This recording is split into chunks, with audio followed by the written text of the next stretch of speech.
Me divorcié y me mudé al extranjero. Mi exmarido se casó inmediatamente con su nueva novia, planeando quitármelo todo. Durante su boda, un invitado dijo una frase que le hizo perder el control. Se puso pálido cuando... Hola, amigos, bienvenidos de nuevo a Hurricane.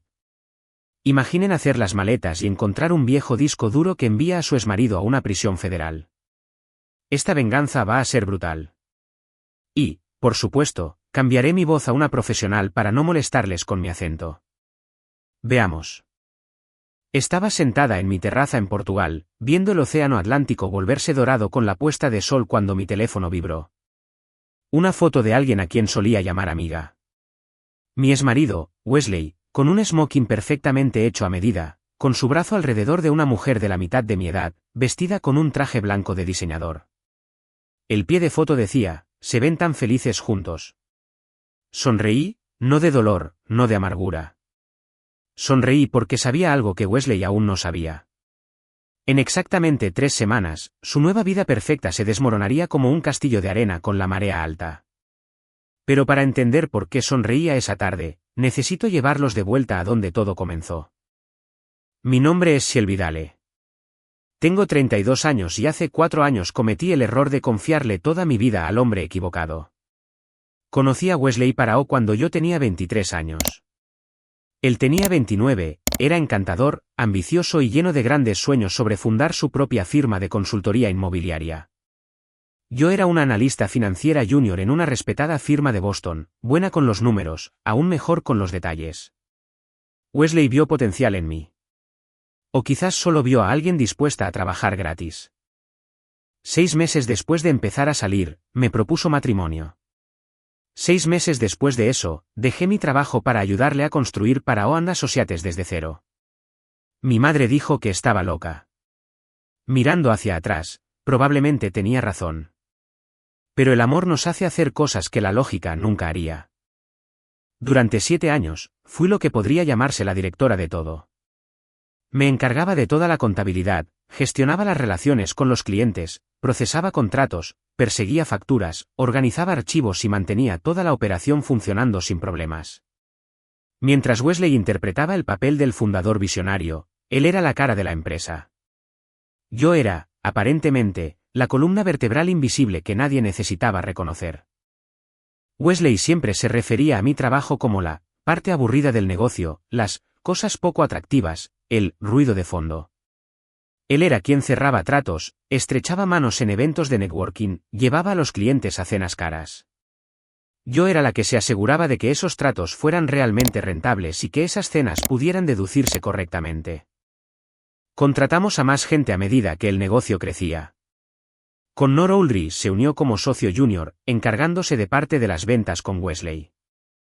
Y unos 18 meses antes de que todo se desmoronara, Wesley insistió en que necesitábamos una asistente ejecutiva para ayudarle con su agenda cada vez más ocupada. Entra Brianne Lokach, de 26 años, rubia, y al parecer, muy hábil para asistir en cosas que no tenían nada que ver con el trabajo real. Debería haberlo visto venir.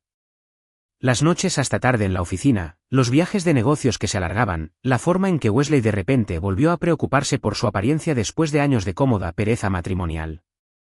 Primero encontré los recibos. Joyas que nunca recibí.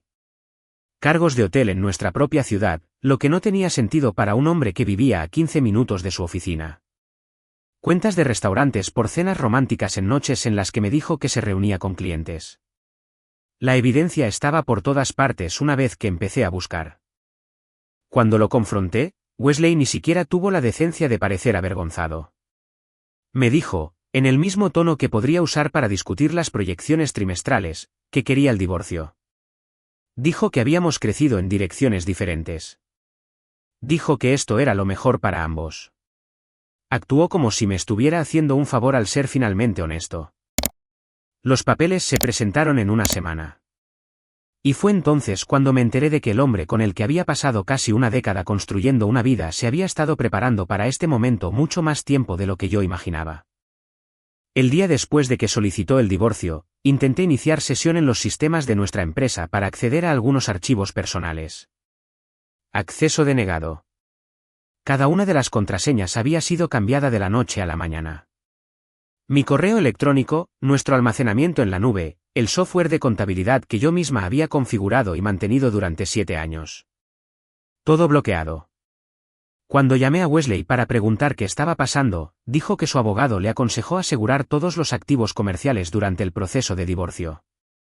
Lo dijo tan casualmente, como si estuviera leyendo un guión. Conduje a la oficina a la mañana siguiente. El código de seguridad había sido cambiado. Mi tarjeta de acceso no funcionaba. Me quedé allí, en el estacionamiento de un edificio en el que prácticamente había vivido durante 7 años.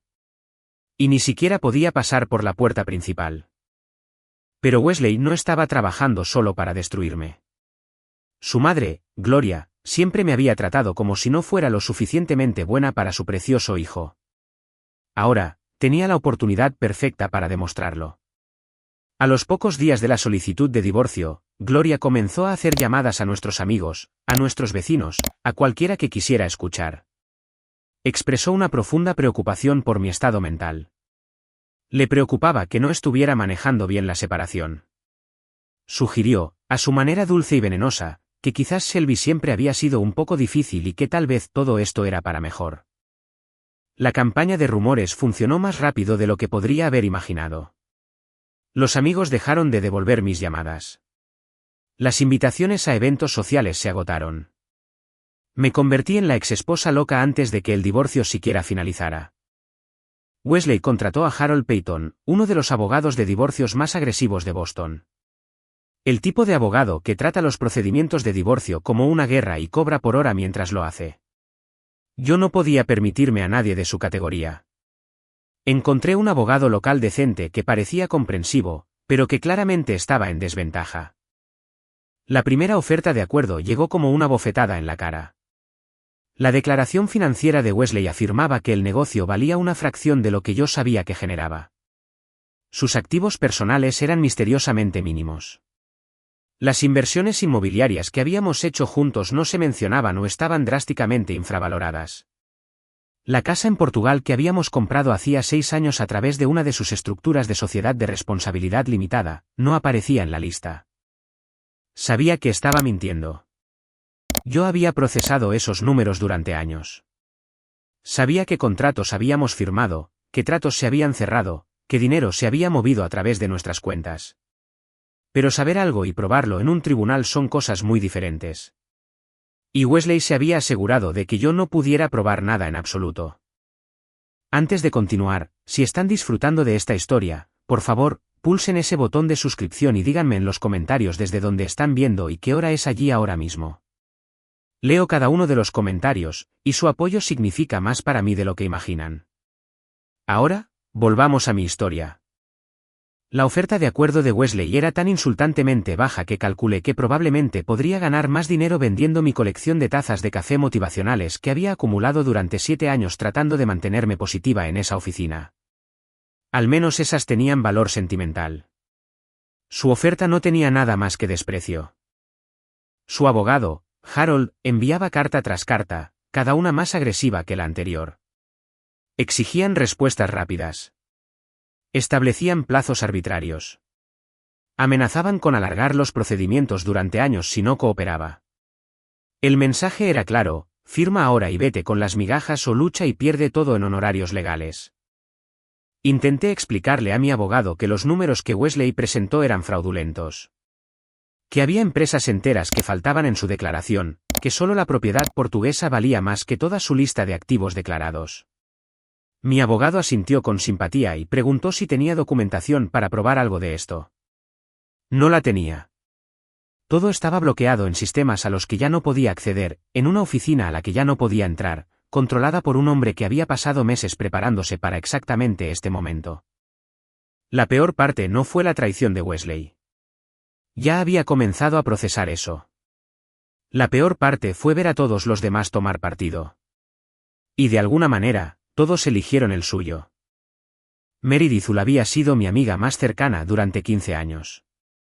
Nos conocimos en la universidad, fuimos damas de honor en nuestras respectivas bodas, compartimos secretos que nunca le había contado a otra alma. Cuando mi matrimonio comenzó a desmoronarse, fue la primera persona a la que llamé. Me escuchó. Simpatizó. Me dijo que todo estaría bien. Luego dejó de responder mis llamadas. Descubrí por qué unos 2 meses después de iniciar los procedimientos de divorcio, Meredith estaba saliendo con Connor O'Leary, el socio de negocios de Wesley. El mismo Connor que estaba ayudando a Wesley a ocultar activos. El mismo Connor que se sentaba en reuniones donde discutían cómo minimizar lo que yo recibiría. Meredith había encontrado una nueva lealtad. Y no era 15 años de amistad. Pero esa ni siquiera fue toda la extensión de su traición. Descubrí más tarde que Meredith le había estado pasando información a Wesley todo el tiempo. Cada llamada telefónica entre lágrimas en la que compartía mis miedos y frustraciones. Ella se lo contaba a él. Él sabía cuando estaba débil. Sabía cuando estaba a punto de rendirme. Sincronizaba sus campañas de presión perfectamente porque tenía una espía en mi círculo íntimo. Ella solía decir todo el tiempo que las amigas van primero que los hombres. Supongo que ese lema venía con una letra pequeña que nunca noté.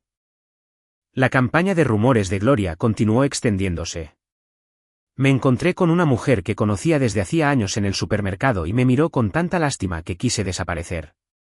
Dijo que había oído que estaba pasando por un momento difícil y que esperaba que obtuviera la ayuda que necesitaba. La forma en que enfatizó ayuda dejó claro que no se refería a un buen abogado. Wesley y Brianne se hicieron oficiales casi de inmediato. Sin vergüenza, sin periodo de espera, sin pretensión de discreción. Publicaron fotos juntos en las redes sociales. Asistieron a eventos como pareja.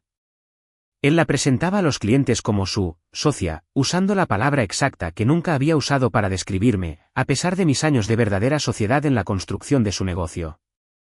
La presión era implacable. Cada semana traía nuevas demandas de Harold Payton. Cada semana tenía menos energía para luchar. No dormía. Apenas comía. Había perdido mi trabajo, mi matrimonio, mis amigos y mi reputación en cuestión de meses. Wesley había desmantelado sistemáticamente cada estructura de apoyo que tenía.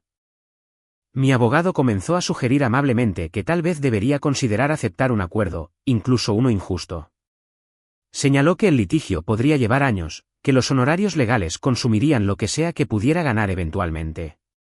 Que a veces la jugada inteligente era reducir las pérdidas y seguir adelante.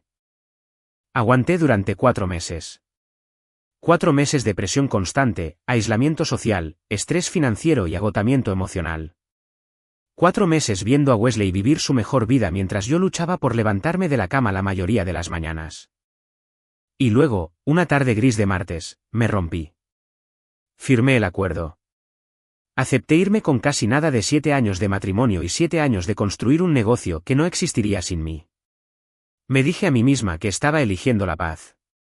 Me dije a mí misma que estaba eligiendo la libertad. Me dije a mí misma que el dinero no valía mi cordura. Wesley se quedó con casi todo, el negocio, las propiedades, las cuentas, el futuro. Yo obtuve un pequeño pago que no duraría 2 años y el derecho a no volver a verlo nunca más. El divorcio finalizó en el 5.º mes. Oficialmente soltera, oficialmente arruinada y oficialmente derrotada. Decidí irme de Boston. No quedaba nada para mí allí, excepto malos recuerdos y gente que susurraba cuando pasaba. Tenía doble nacionalidad a través de mi abuela, que era portuguesa, y todavía poseíamos esa propiedad en Cascais. Bueno, técnicamente Wesley la poseía ahora, ya que había renunciado a mis derechos sobre todo, pero al menos podía ir a un lugar hermoso para desmoronarme. Comencé a empacar mi apartamento. 7 años de matrimonio condensados en cajas de cartón. Estaba revisando un armario que no había abierto en meses, sacando archivos viejos y pertenencias olvidadas cuando mi mano tocó algo que había olvidado por completo que existía, un disco duro externo negro, mi disco de respaldo. Me senté en el suelo de mi habitación sosteniendo ese pequeño rectángulo negro como si fuera un boleto de lotería ganador, porque en cierto modo, lo era. Hace 5 años, durante nuestro 3.er año al frente de Paraoan Associates, el servidor de nuestra oficina se estrelló catastróficamente. Algún tipo de fallo de hardware que corrompió semanas de datos. Pasamos una semana entera reconstruyendo archivos a partir de fragmentos, volviendo a solicitar documentos a los clientes, tratando de armar nuestros registros financieros como un rompecabezas con piezas faltantes. Fue una pesadilla que casi nos cuesta 2 contratos importantes. Después de ese desastre, desarrollé lo que Wesley llamaba mi hábito paranoico. Cada trimestre, copiaba todos nuestros documentos financieros críticos en este disco externo, extractos bancarios, contratos, facturas, acuerdos operativos, todo. Lo guardaba en casa, en mi armario personal, separado de todos los sistemas de la oficina, por si ocurría otro fallo, por si necesitábamos una copia de seguridad que no estuviera conectada a ninguna red que pudiera fallar. Wesley nunca prestó atención a esta rutina. Viajaba constantemente para reuniones con clientes y conferencias. Los detalles técnicos de la gestión de datos le aburrían. Cuando estaba en casa durante mis copias de seguridad trimestrales, apenas se daba cuenta de lo que estaba haciendo. Era solo Selby siendo obsesiva con los números de nuevo. Las cosas aburridas, las cosas poco atractivas que no merecían su atención. Solía sentirme un poco avergonzada de este hábito. Wesley me hacía sentir como si estuviera siendo excesiva, como si los verdaderos líderes empresariales no se preocuparan por cosas tan mundanas.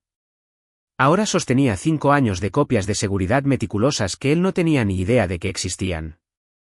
Conecté el disco a mi portátil con manos temblorosas. Carpeta tras carpeta se abrieron como una cápsula del tiempo.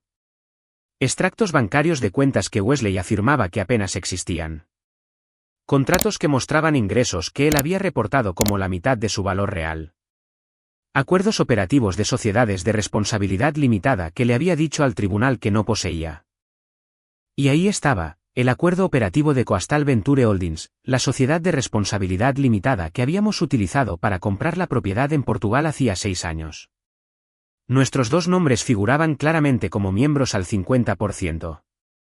Wesley no había incluido esta sociedad en ninguna de sus declaraciones de divorcio. Simplemente había fingido que no existía.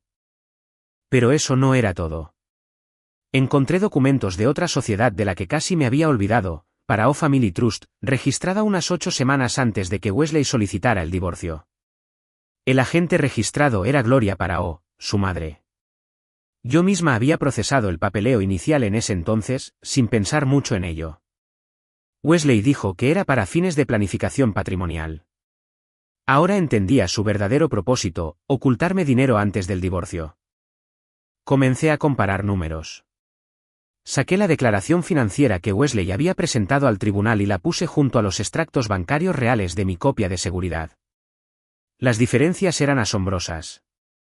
Cientos de miles de dólares en ingresos simplemente desaparecidos. Cuentas enteras no mencionadas.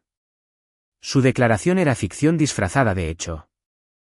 Wesley siempre solía decir que los detalles eran aburridos, que lo que importaba era el panorama general, que perderse en hojas de cálculo era una pérdida de tiempo. Resulta que los detalles no son aburridos. Los detalles son pruebas. También encontré copias de correos electrónicos que me había reenviado a mí misma a lo largo de los años. Comunicaciones importantes sobre tratos y finanzas que había copiado a mi cuenta personal como parte de mi hábito de documentación. Más pruebas de que los números que Wesley reportó eran fabricados. El alcance de su fraude se hizo más claro a medida que profundizaba. No solo me había ocultado activos. Había estado subdeclarando sistemáticamente los ingresos de la empresa durante años. Las declaraciones de impuestos, que Wesley siempre insistía en manejar él mismo a través de un contador externo, mostraban cifras que no coincidían en absoluto con nuestros ingresos reales. Nunca había visto las declaraciones de impuestos finales.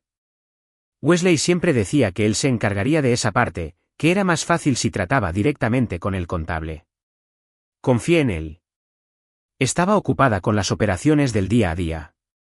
Nunca cuestioné por qué quería mantener esa pieza separada de todo lo demás que yo gestionaba.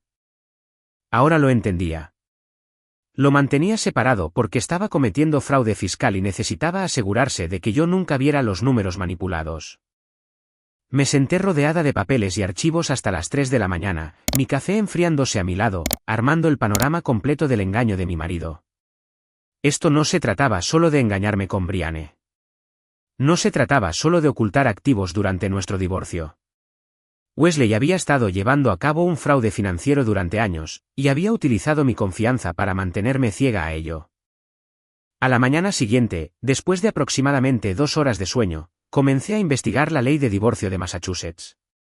Específicamente, necesitaba saber si había alguna manera de impugnar un acuerdo de divorcio después de que ya se hubiera finalizado. La respuesta era la regla 60B, una moción para anular la sentencia. Si podías probar que la sentencia original se obtuvo mediante fraude, tergiversación o mala conducta, podías solicitar al tribunal que reabriera el caso. En Massachusetts, tenías 1 año desde la fecha de la sentencia final para presentar la solicitud. Mi divorcio se había finalizado hacía 5 semanas. Me quedaban casi 11 meses. Pero sabía que no podía hacer esto con mi abogado anterior. Era un buen hombre, pero este caso requería a alguien que se especializara en fraude financiero complejo. Alguien que no se dejara intimidar por Harold Peyton y sus tácticas agresivas. Alguien que supiera cómo seguir el dinero a través de empresas fantasma y cuentas ocultas. Encontré a Regina Vázquez a través de una búsqueda en línea de abogados especializados en casos de activos ocultos. Sus reseñas mencionaban que tenía la reputación de desmantelar exactamente el tipo de engaños financieros que Wesley había construido. Llamé a su oficina y le expliqué mi situación. 3 días después, estaba sentada en su sala de conferencias en Boston con mi disco duro externo y 3 años de archivos de respaldo trimestrales. Regina pasó 2 horas revisando los documentos. Cuando finalmente levantó la vista, su expresión había cambiado de escepticismo profesional a algo parecido a la admiración. Me dijo que tenía un caso sólido, muy sólido, pero que quería traer a una contable forense para verificar todo y construir una presentación hermética para el tribunal. Diane Whitmore se unió al equipo la semana siguiente. Era una exauditora del Servicio de Impuestos Internos que ahora trabajaba como contable forense privada, el tipo de persona que podía mirar una hoja de cálculo e identificar inmediatamente dónde se habían manipulado los números. Tomó mis archivos de respaldo y las declaraciones judiciales de Wesley y comenzó la comparación. Sus hallazgos preliminares confirmaron lo que ya sospechaba. Las discrepancias no eran errores contables o equivocaciones inocentes. Mostraban un patrón deliberado de subdeclaración de ingresos y ocultación de activos. Diane dijo que había visto este tipo de cosas antes. Generalmente en casos que involucraban evasión fiscal grave. Evasión fiscal. No solo ocultar dinero a un cónyuge, sino ocultar dinero al gobierno federal. Wesley no solo me había traicionado. Había estado cometiendo delitos. Regina explicó que esto cambiaba las cosas significativamente.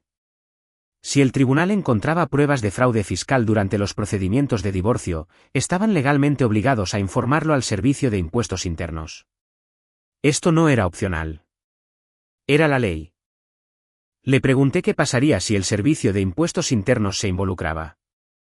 Dijo que, dependiendo de la escala del fraude, Wesley podría enfrentar cargos penales federales.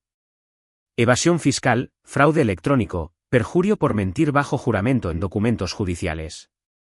No eran asuntos menores. La gente iba a prisión por estas cosas. Por un momento, sentí algo parecido a la duda. A pesar de todo lo que Wesley había hecho, la idea de que fuera a la cárcel me parecía extrema. Pero luego recordé cómo me había mirado cuando anunció que quería el divorcio. Como si yo fuera un problema de negocios que había que resolver. Como si 7 años de sociedad no significaran nada. Había intentado dejarme sin nada.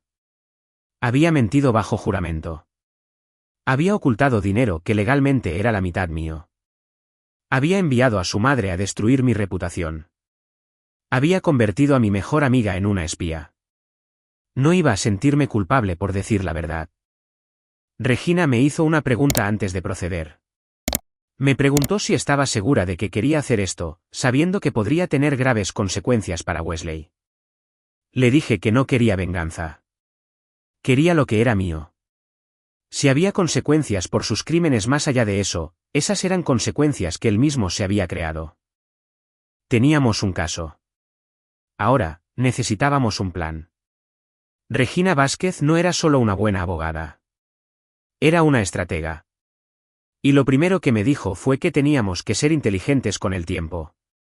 Su consejo fue simple pero efectivo. Wesley creía que había ganado.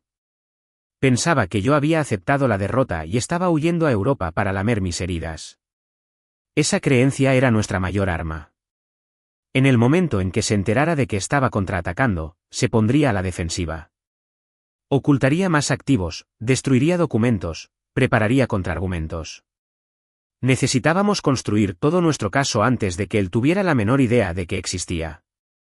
Así que eso es exactamente lo que hicimos. Continué con mis planes de mudarme a Portugal. Pero ahora esos planes tenían un doble propósito. Para Wesley y todos en su círculo, yo era una mujer rota que huía de su matrimonio fallido. En realidad, me estaba posicionando para proteger activos que él pensaba que había robado y preparando la mayor sorpresa de su vida. Antes de irme de Boston, me aseguré de que me vieran con aspecto derrotado. Fui a una cafetería donde sabía que se reunían las amigas de Gloria y me senté sola, mirando mi teléfono con lo que esperaba que pareciera desesperación. La noticia le llegaría. Ella se lo diría a Wesley. Se sentirían aún más confiados en su victoria. Regina lo llamó vulnerabilidad estratégica. Yo lo llamé la mejor actuación de mi vida. Honestamente, después de 7 años fingiendo que los chistes de Wesley eran graciosos en las cenas, tenía mucha práctica. El día que volé a Portugal, Meredith me envió un mensaje de texto. Dijo que esperaba que encontrara paz y sanación en el extranjero. La audacia era casi impresionante. Esta era la mujer que había estado informando de mis crisis emocionales a mi exmarido durante meses, ahora deseándome lo mejor, como si todavía fuéramos amigas. No respondí. Algunos mensajes no merecen la energía de una respuesta. Portugal era hermoso de una manera que me dolía el pecho. La casa en Cascais estaba en un acantilado con vistas al Atlántico. Paredes blancas, azulejos azules y bugambillas trepando por todas las superficies. Wesley y yo la habíamos comprado hacía 6 años como una propiedad de inversión a través de Coastal Venture Holdings. La visitamos una vez, hablamos de pasar los veranos allí, y nunca volvimos. Wesley siempre estaba demasiado ocupado cerrando tratos como para disfrutar realmente de algo que construimos juntos. Ahora, estaba aquí sola. Pero no estaba aquí para sanar. Estaba aquí para trabajar. Regina me puso en contacto con un abogado portugués llamado Antonio, especializado en derecho de propiedad internacional. Juntos, revisamos el acuerdo operativo de Coastal Venture Holdings. Mi firma estaba allí, clara como el día, listándome como miembro al 50% de la sociedad de responsabilidad limitada. Esta propiedad era legalmente la mitad mía, independientemente de lo que Wesley le hubiera dicho al tribunal de divorcios. Antonio me ayudó a presentar los documentos apropiados para proteger mi interés en la propiedad bajo la ley portuguesa. Incluso si Wesley intentaba venderla o transferirla, no podría hacerlo sin mi consentimiento. La casa estaba asegurada. Mientras tanto, en Boston, Wesley estaba viviendo su mejor vida. Al menos eso es lo que sugerían sus redes sociales. Fotos de cenas caras, anuncios sobre nuevos negocios y, por supuesto, el compromiso con Brianne, anunciado con una foto de ella mostrando un anillo que probablemente costó más que todo mi acuerdo de divorcio. Estaba tan seguro de que había ganado, tan seguro de que yo estaba a miles de kilómetros de distancia llorando en mi vino portugués. No tenía ni idea de que mientras él planeaba su boda, Regina y Diane estaban construyendo un caso que desentrañaría todo lo que él había construido. El análisis forense tardó unas 6 semanas en completarse. Diane Whitmore fue minuciosa de una manera que me recordaba a mí misma. Documentó cada discrepancia, rastreó cada transferencia sospechosa, trazó un mapa exacto de cómo Wesley había ocultado dinero a través de su red de sociedades de responsabilidad limitada. Su informe final tenía más de 80 páginas y se leía como una hoja de ruta de delitos financieros. Los puntos más destacados eran condenatorios.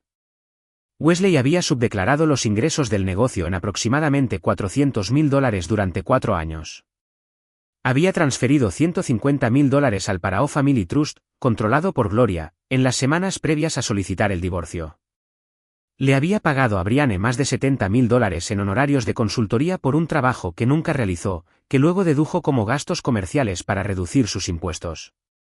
Y, por supuesto, estaba la propiedad portuguesa, valorada en aproximadamente $1.800.000, que simplemente nunca mencionó en ningún documento judicial.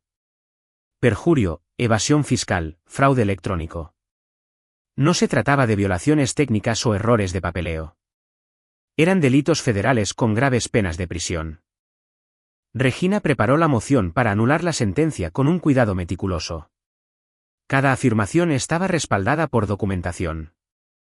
Cada discrepancia estaba destacada con pruebas tanto de las declaraciones fraudulentas de Wesley como de los registros financieros reales de mi disco de respaldo.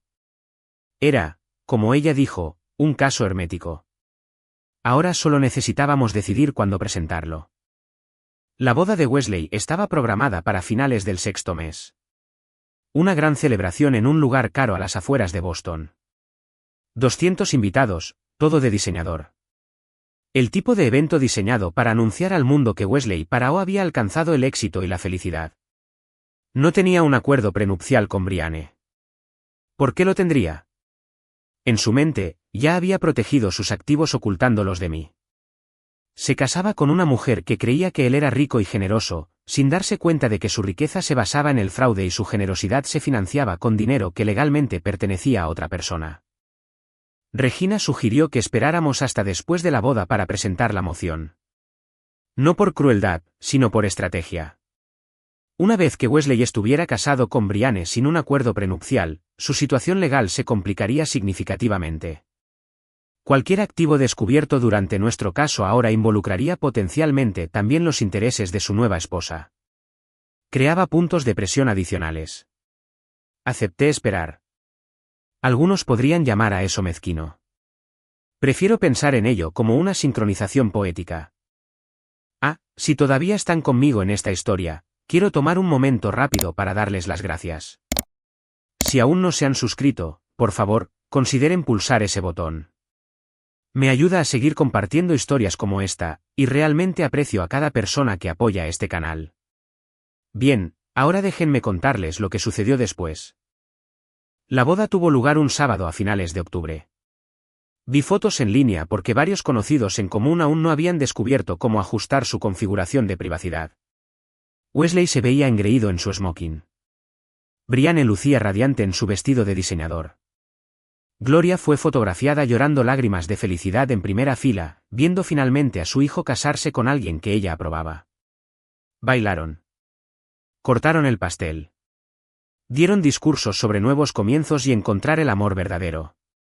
Según se informa, Wesley les dijo a los invitados que el último año le había enseñado lo que realmente importaba en la vida. Pero hubo un momento durante la recepción del que me enteré más tarde. Una pequeña conversación que probablemente mantuvo a Wesley despierto muchas noches después de que todo se desmoronara. Entre los invitados estaba una mujer llamada Patricia Holden. Era una vieja amiga de Gloria de sus días en el club de campo, el tipo de mujer que coleccionaba chismes como algunas personas coleccionan sellos. Patricia me había conocido varias veces a lo largo de los años en reuniones familiares y siempre había sido bastante agradable, aunque su amabilidad viniera con una dosis de curiosidad. Durante la recepción, Patricia se acercó a Wesley con una copa de vino y una amplia sonrisa. Lo felicitó por la hermosa boda y la encantadora nueva novia. Luego mencionó, de esa manera en que la gente lo hace cuando está buscando información, que había oído que me había mudado a Portugal. Le dijo a Wesley que era una decisión muy inteligente por mi parte, esa hermosa casa en Cascais, justo en el acantilado con vistas al océano. Dijo que recordaba cuando Wesley y yo la compramos hace años, y qué maravillosa inversión debía haber resultado ser.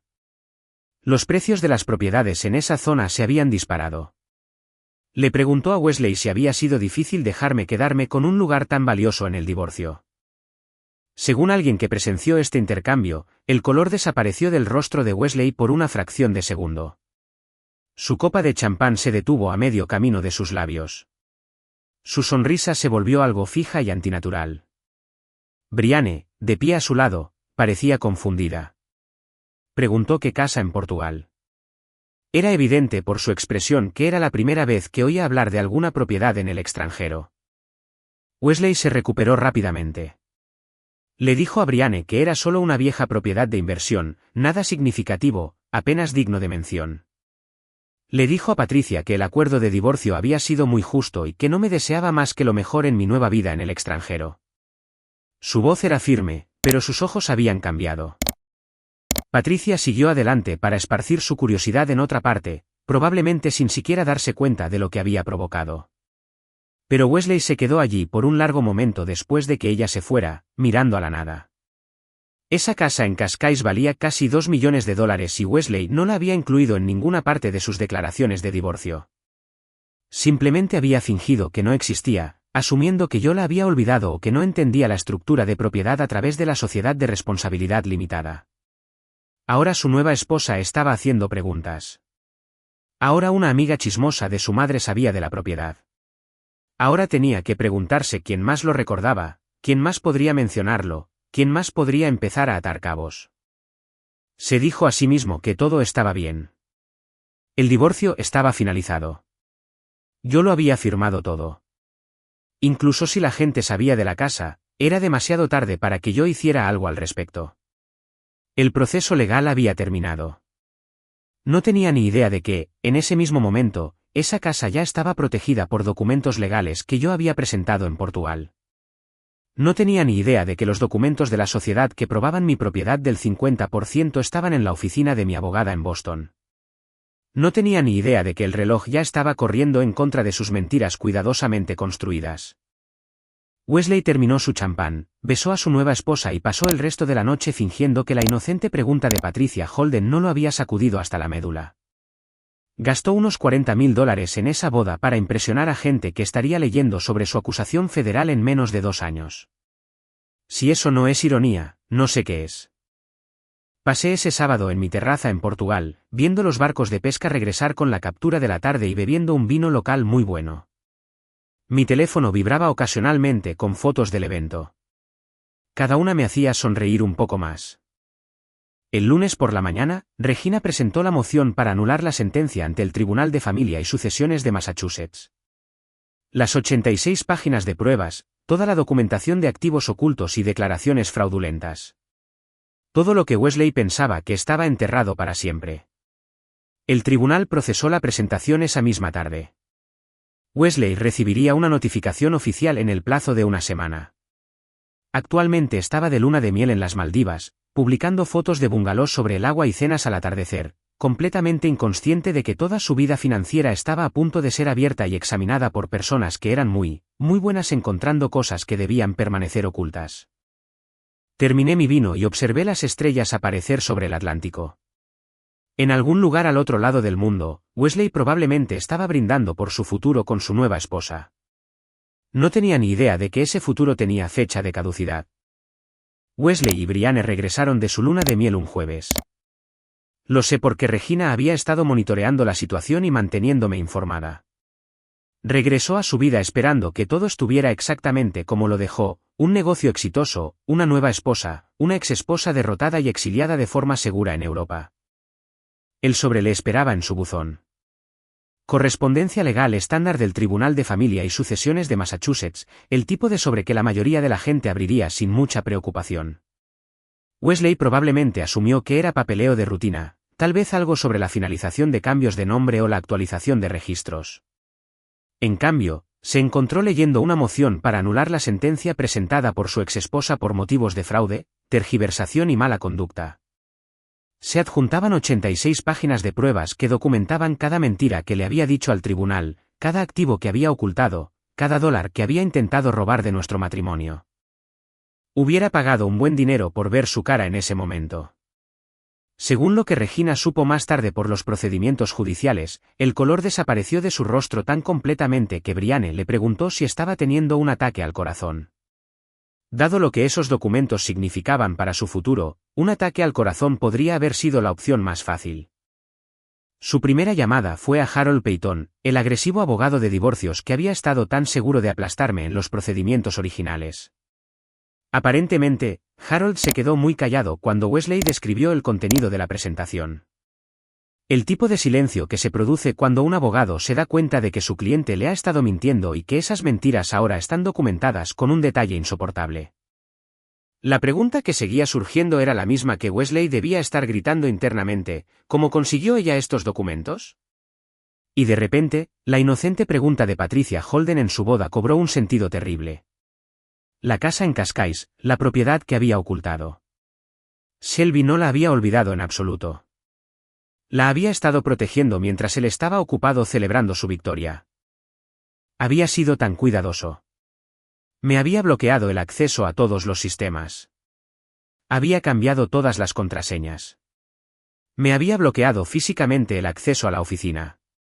No había forma de que yo pudiera tener extractos bancarios, contratos, acuerdos operativos y registros financieros que se remontaban a 5 años. Nunca consideró que yo pudiera tener copias, que mi aburrida y obsesiva atención al detalle pudiera haber incluido mantener copias de seguridad personales de todo lo importante, que el hábito paranoico del que solía burlarse era en realidad un archivo completo de toda su historia financiera. El tribunal programó una audiencia inicial para 2 semanas después. Mientras tanto, el juez revisó la presentación de Regina y encontró las acusaciones lo suficientemente graves como para justificar una acción inmediata. Se emitió una orden de restricción temporal que impedía a Wesley transferir, vender u ocultar cualquier activo hasta que se resolviera el asunto. Sus cuentas fueron congeladas. Las cuentas de su negocio fueron congeladas. La propiedad portuguesa fue marcada con avisos que impedían cualquier transacción sin la aprobación del tribunal.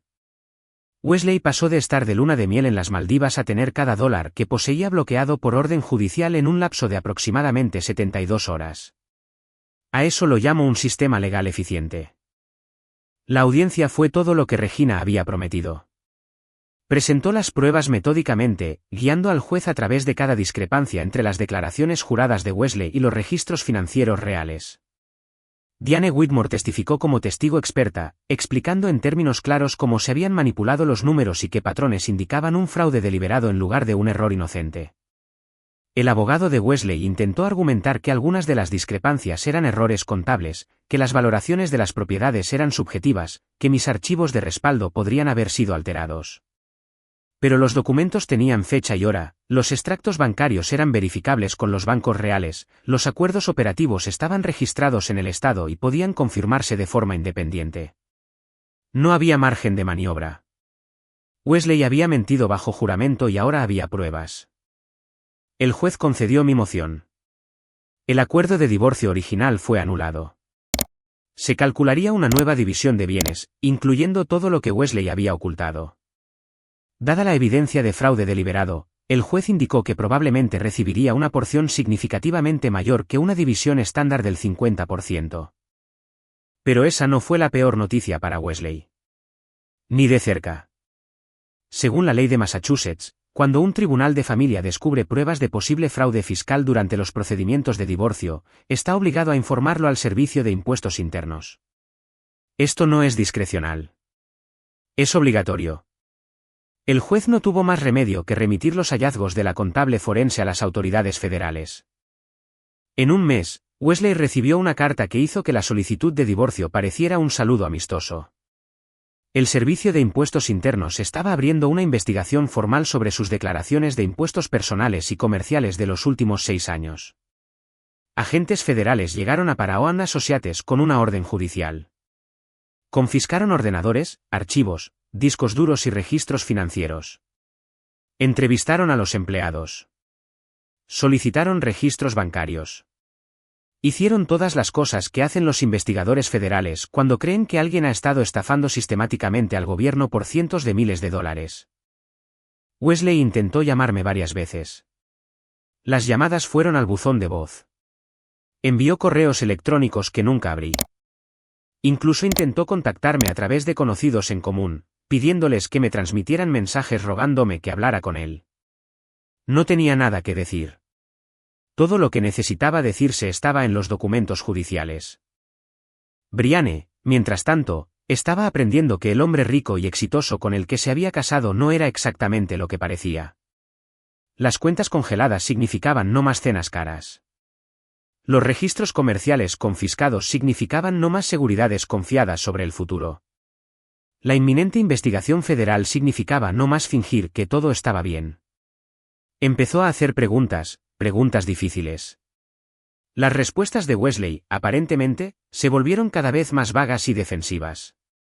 A las pocas semanas de regresar de su luna de miel, dormían en habitaciones separadas. El karma de esa situación no pasó desapercibido para mí. Ella había ayudado a destruir mi matrimonio sin culpa aparente. Ahora veía cómo su propio matrimonio se desmoronaba por razones completamente diferentes. No fingiré que sentí pena por ella. De vuelta en Portugal, continué construyendo mi nueva vida. Encontré una cafetería local donde trabajaba la mayoría de las mañanas en mi portátil. Comencé a contactar a otras mujeres que habían pasado por divorcios difíciles, compartiendo lo que había aprendido sobre cómo protegerse financieramente. Las semillas de un nuevo negocio se estaban formando, aunque aún no me daba cuenta del todo. La investigación se expandió durante el otoño y el invierno. Cada hilo del que tiraba el Servicio de Impuestos Internos parecía desenredar algo nuevo. Y cuanto más encontraban, más gente se veía arrastrada al círculo cada vez más amplio de consecuencias. Wesley no era el único que tenía algo que ocultar. La investigación del Servicio de Impuestos Internos reveló exactamente lo que Diane Whitmore había sospechado. Wesley no había cometido unos pocos errores descuidados con sus impuestos.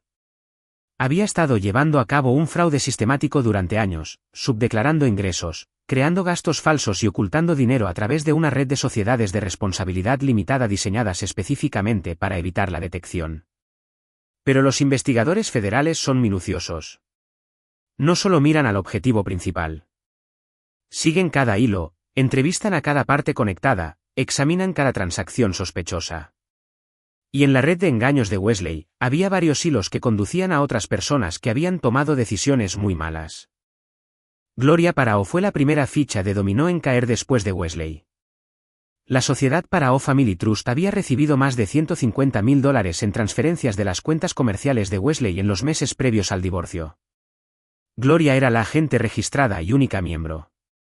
Había firmado el papeleo aceptando esas transferencias. Había estado recibiendo distribuciones mensuales de $3.000 por no hacer absolutamente nada. Cuando los agentes federales la interrogaron, Gloria aparentemente intentó afirmar que no entendía para qué era la sociedad. Dijo que Wesley le había dicho que era para planificación patrimonial. Dijo que simplemente firmó lo que su hijo le pidió que firmara.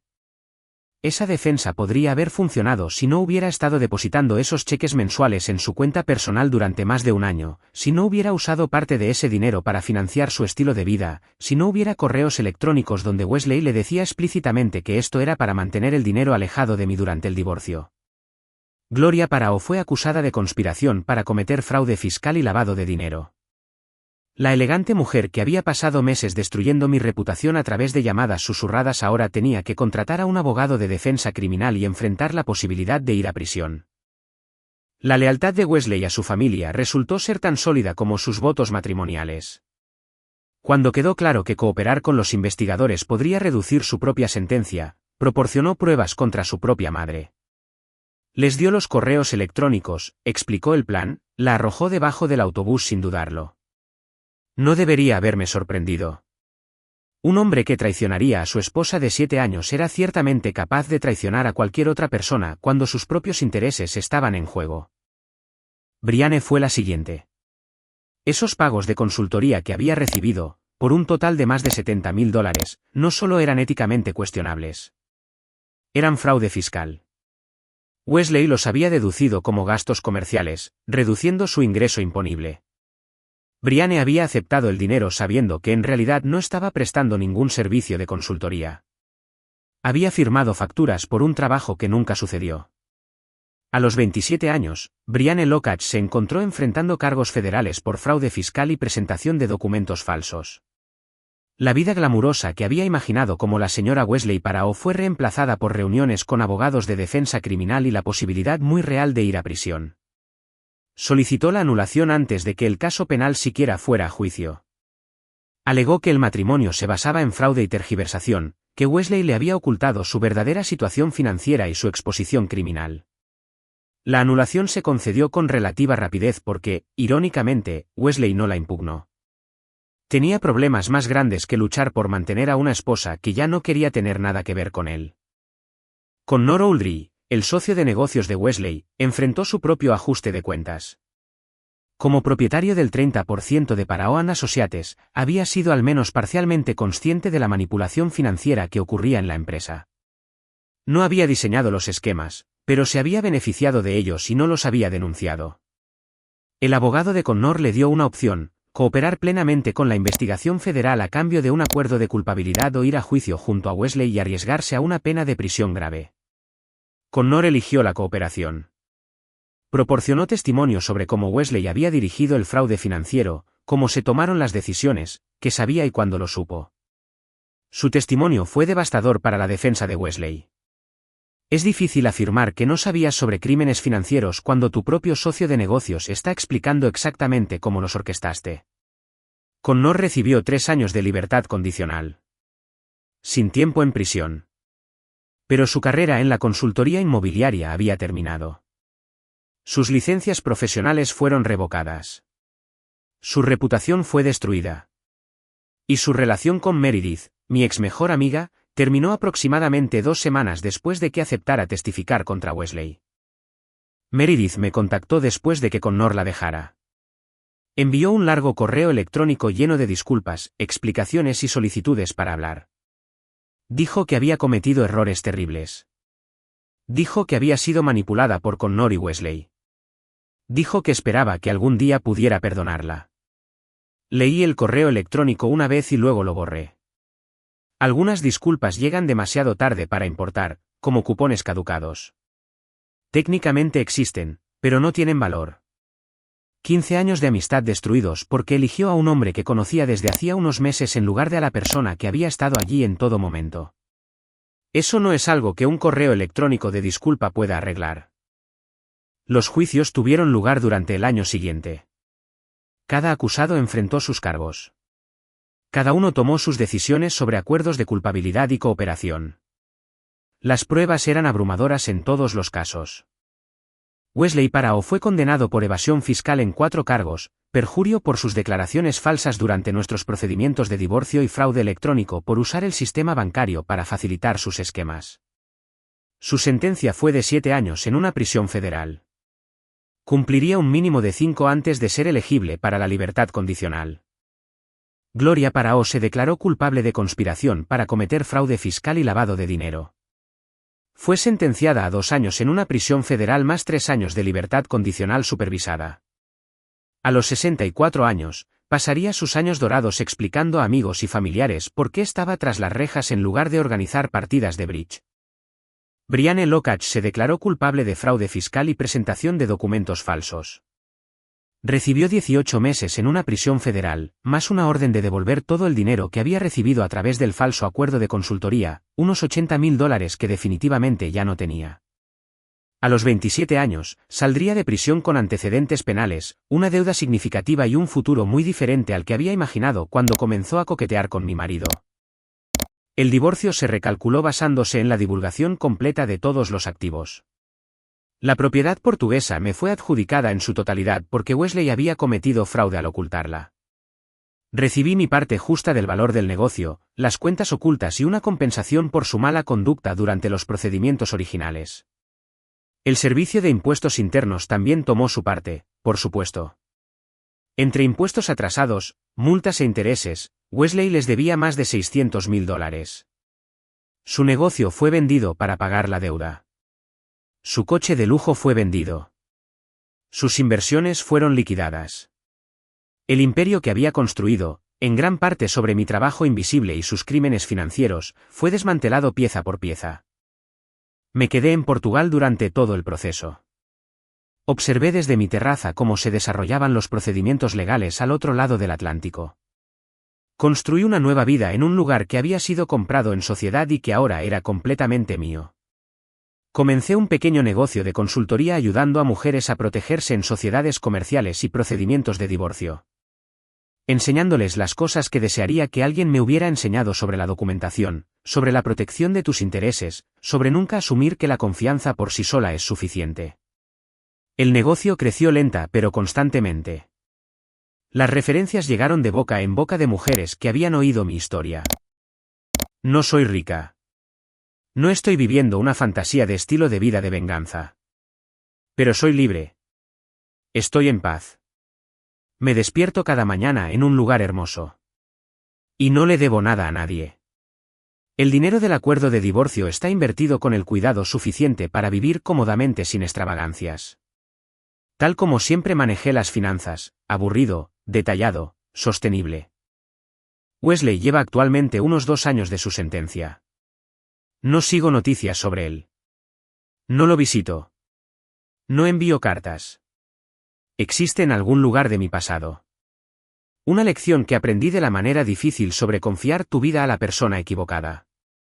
Gloria y Brianne ya están fuera, lidiando con las secuelas de sus decisiones. No conozco los detalles y no quiero conocerlos. Sus historias son suyas para llevar. A veces la gente me pregunta si planeé todo esto.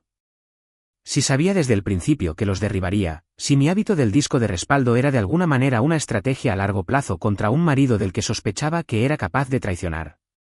La verdad es más simple y menos satisfactoria. Hacía copias de seguridad porque era cuidadosa. Confié en Wesley porque lo amaba. Firmé ese terrible acuerdo porque estaba agotada y sola. Encontré el disco por accidente mientras empacaba para huir de mi dolor. No hubo un plan maestro. Solo hubo una mujer que había sido agraviada, que descubrió que tenía las herramientas para probarlo y que decidió que decir la verdad valía la pena, sin importar lo que viniera después. No quería venganza. Quería lo que era mío. Quería que se supiera la verdad. Quería que las personas que habían conspirado para destruirme enfrentaran las consecuencias de sus elecciones. El sistema legal hizo el resto. Yo solo proporcioné las pruebas. Algunas personas intentan enterrarte sin darse cuenta de que eres una semilla. Pienso en eso a veces, sentada en mi terraza, viendo la puesta de sol sobre el Atlántico. Wesley intentó enterrarme en mentiras, presión legal y aislamiento social. Pero crecí de todos modos. Sigo creciendo. Eso no es venganza. Es solo lo que sucede cuando subestimas a alguien que presta atención a los detalles. Muchas gracias por ver. Más de mis historias más apasionantes ya están en su pantalla. Hagan clic en una hora y no se pierdan la mejor parte. Les encantará. Nos vemos en la próxima historia.